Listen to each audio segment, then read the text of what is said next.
আসসালামু আলাইকুম। প্রিয় চাকরি প্রত্যাশী ভাই বোনেরা, আশা করি সকলে ভালো আছেন এবং সুস্থ আছেন। আর আপনাদের মাঝে নতুন আরেকটি ভিডিও নিয়ে হাজির হলাম। আর যারা ইতিমধ্যে আমার এই চ্যানেলটি সাবস্ক্রাইব করেছেন তাদেরকে অসংখ্য ধন্যবাদ। আর যারা এখনো চ্যানেলটি সাবস্ক্রাইব করেননি অবশ্যই চ্যানেলটি সাবস্ক্রাইব করে পাশের বেল আইকনটি বাজিয়ে সাথেই থাকবেন। আর যারা ফেসবুক পেজ থেকে দেখছেন অবশ্যই পেজটি ফলো দিয়ে রাখবেন। আর ফেসবুকের লিঙ্কটি ডিসক্রিপশন বক্সে দেওয়া আছে, চাইলে সেখান থেকে ঘুরে আসতে পারেন। আর আজকে আমি আলোচনা করব একটি নিয়োগ বিজ্ঞপ্তি নিয়ে, সেটা হচ্ছে বাংলাদেশ জুডিশিয়াল সার্ভিস কমিশনের 100টি নিয়োগ বিজ্ঞপ্তি প্রকাশিত হয়েছে। আর সেখানে আপনারা চাইলে আবেদন করতে পারবেন 3 মার্চ থেকে, এবং এর আবেদন শেষ হবে 31 মার্চ পর্যন্ত।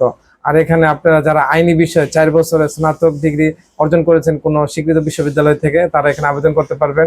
তাছাড়া যারা বিদেশে কোনো স্বীকৃত বিশ্ববিদ্যালয় থেকে 3 বছরের স্নাতক এবং স্নাতকোত্তর ডিগ্রি অর্জন করেছেন, তারা এখানে আবেদন করতে পারবেন। আর এখানে আবেদন করতে অবশ্যই আপনাকে অনধিক 32 বছর লাগবে। অনধিক 32 বছর যাদের আছে তারা এখানে আবেদন করতে পারবেন।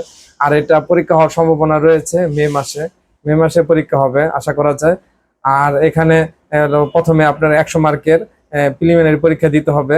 আর 100 মার্কের প্রিলিমিনারি পরীক্ষার মধ্যে আপনাকে 50% মার্কস পেতে হবে।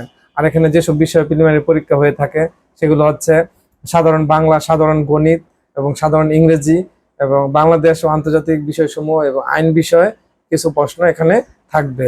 এই মোট 100 মার্কে এই সাবজেক্টগুলি থেকে প্রশ্ন থাকবে। তাছাড়া এরপরে আপনি যদি পিলিতে উত্তীর্ণ হন, তারপর আপনাকে লিখিত পরীক্ষায় বসতে পারবেন। সেখানে আপনার 1000 মার্কের লিখিত পরীক্ষায় অংশগ্রহণ করতে হবে। সেখানে গড়ে পাস মার্ক 50%। সেখানে পাস করার পর আপনাকে 100 মার্কের মৌখিক পরীক্ষা দিতে হবে। আর মৌখিক পরীক্ষাও পাস মার্ক 50% রয়েছে। এভাবে আপনার 3টে ধাপ অতিক্রম করার পরে আপনি একজন সহকারী জজ হিসেবে নিজেকে প্রতিষ্ঠিত করতে পারবেন এবং সহকারী জজ হিসেবে দেশের সেবা করতে পারবেন। সেই আশা ব্যক্ত রেখে আজ বিদায় নিচ্ছি। অবশ্যই দেখা হবে অন্য কোনো ভিডিওতে। সে পর্যন্ত ভালো থাকেন এবং সুস্থ থাকেন। আর অবশ্যই চ্যানেলটি সাবস্ক্রাইব করে পাশে থাকবেন। ধন্যবাদ।